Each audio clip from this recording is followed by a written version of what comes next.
As I grew older, I saw something that saddened me. I watched as many of my own friends drift away from God. It didn't happen overnight.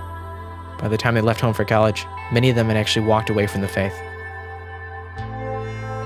I like to expose our kids to the same stuff and culture, like what our world is about today. A local Christian concert started to open my eyes.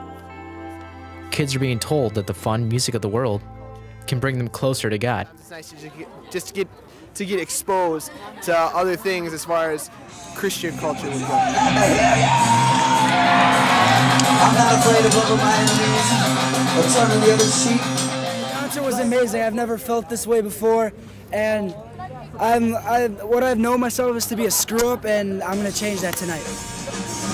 It's probably one of the best that I've ever been to so far. This one was like off the charts. My back hurts, my mohawk's flat, and my voice is almost gone.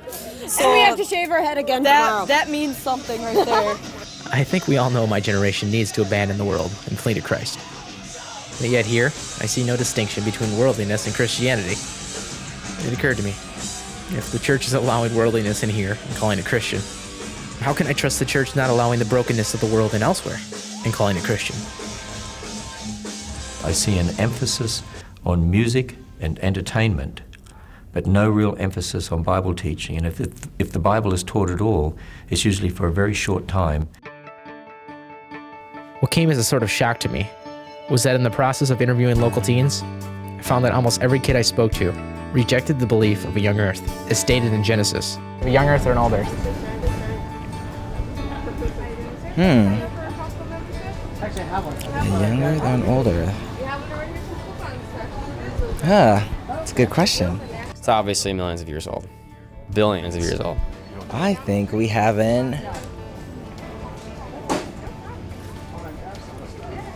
Can there be a middle-aged earth?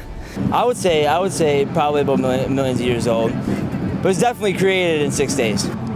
Millions of years. The Bible it's figurative language. It's not literal. I don't think the Bible cares to answer that question. That's one of the questions of this day. But you know what we tend to do in our churches, our Sunday school, and with our kids? Oh, don't worry about that, but trust in Jesus. To be stubborn and not answer that directly, my response is, whether or not it was created literally in 6 days or across millions of years, Jesus still died on the cross for me. But see, we need to worry about that, because that's a question if we can't answer. It shows the next generation that we just have this blind faith and we don't really believe this book, and it's not real history anyway. Mature Christ followers disagree on this topic.